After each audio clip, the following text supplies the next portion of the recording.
श्री कृष्ण ने गीता में बताया, अच्छे लोगों के साथ हमेशा बुरा क्यों होता है। आपने महसूस किया होगा कि जो लोग अच्छे कर्म करते हैं वो सदैव परेशान रहते हैं और वहीं जो लोग बुरे कर्म करते हैं वो खुशी से रह रहे होते हैं। अच्छे कर्म करने वाले यह सोचकर परेशान होते हैं कि आखिर उन्हें इतनी परीक्षा क्यों देनी पड़ रही है, जबकि जो अधर्म की राह में है वो खुश है और जिंदगी का लुत्फ उठा रहे हैं। अगर आपके मन में भी ये सवाल आया है तो आज हम आपको इसका जवाब देंगे। ये वो जवाब है जो भगवत गीता में लिखा है और श्री कृष्ण ने अर्जुन को दिया था। भगवत गीता में वर्णित कथा के अनुसार जब भी अर्जुन के मन में कोई दुविधा होती थी तो वो श्री कृष्ण के पास पहुंच जाते थे। एक बार की बात है, अर्जुन ने भगवान श्री कृष्ण के समीप आकर कहा कि वो दुविधा में है और इसका जवाब वो श्री कृष्ण से चाहते हैं। श्री कृष्ण ने पूछा कि क्या सवाल है।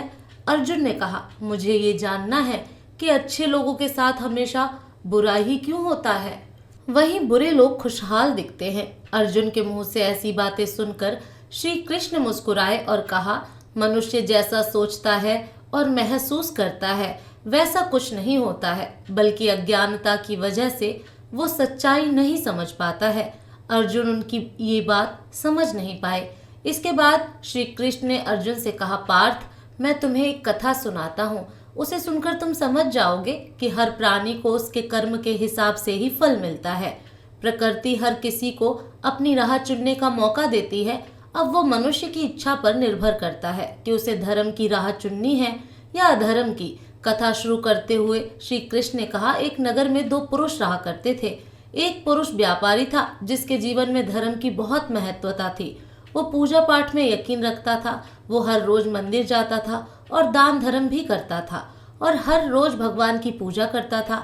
वहीं दूसरा पुरुष बिल्कुल विपरीत था। वो हर रोज मंदिर तो जाता था लेकिन पूजा करने नहीं, बल्कि मंदिर के बाहर से जूते चप्पल चुराने। उसे दान और धर्म से कोई लेना देना नहीं था। समय बीतता गया और एक दिन बहुत जोर की बारिश हो रही थी। इस वजह से मंदिर में पुजारी के अलावा और कोई नहीं था।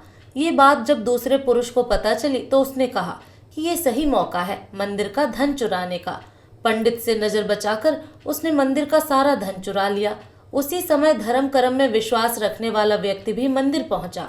दुर्भाग्य से मंदिर के पुजारी ने उसे ही चोर समझ लिया और चिल्लाने लगे। वहां लोग एकत्र हो गए और उसे बहुत मारा। किसी तरह वो बचते बचाते वहां से निकला तो दुर्भाग्य ने उसका साथ वहां भी नहीं छोड़ा। मंदिर के बाहर वो एक गाड़ी से टकरा गया और घायल हो गया। फिर वो व्यापारी लंगड़ाते हुए घर जाने लगा तो रास्ते में उसकी मुलाकात उस पुरुष से हुई जिसने मंदिर से धन चुराया था। उसने कहा, आज तो मेरी किस्मत चमक गई, एक साथ इतना सारा धन मिल गया। ये सब देखकर उसे बहुत बुरा लगा और उसने अपने घर से भगवान की सारी तस्वीरें निकाल दी। कुछ सालों बाद दोनों पुरुषों की मृत्यु हो गई। मरने के बाद जब दोनों यमराज की सभा में पहुंचे और भले पुरुष ने दूसरे व्यक्ति को देखा तो उसे बहुत गुस्सा आया। उसने क्रोधित होकर यमराज से पूछ ही लिया कि प्रभु, मैं तो हमेशा अच्छे कर्म करता था, दान में विश्वास रखता था, उसके बदले जीवन भर मुझे अपमान और दर्द ही मिला और इस व्यक्ति को नोटों से भरी पोटली, आखिर ऐसा भेदभाव क्यों? इस पर यमराज ने कहा, पुत्र, तुम गलत समझ रहे हो।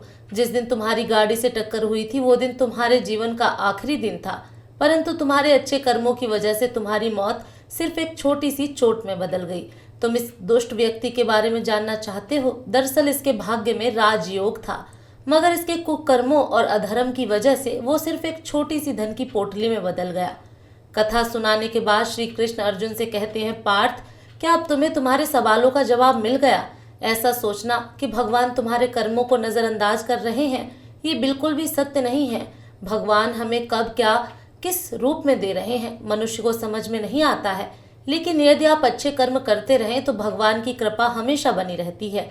इसलिए अपने अच्छे कर्मों को बदलना नहीं चाहिए, क्योंकि उसका फल हमें इसी जीवन में मिलता है। इसीलिए मनुष्य का फर्ज है कि वो हमेशा अच्छे कर्म करते रहें, क्योंकि श्री कृष्ण ने गीता में भी बताया है कि किसी के द्वारा किया गया कर्म बेकार नहीं जाता, चाहे वो अच्छा हो या बुरा। दोस्तों, आपको ये पौराणिक कहानी कैसी लगी कृपया कमेंट करके ज़रूर बताएं। वीडियो पसंद आया हो तो लाइक करें और ऐसी और भी बहुत सारी कहानियों, कथाओं एवं जानकारियों को सुनने के लिए चैनल को सब्सक्राइब ज़रूर कर लें।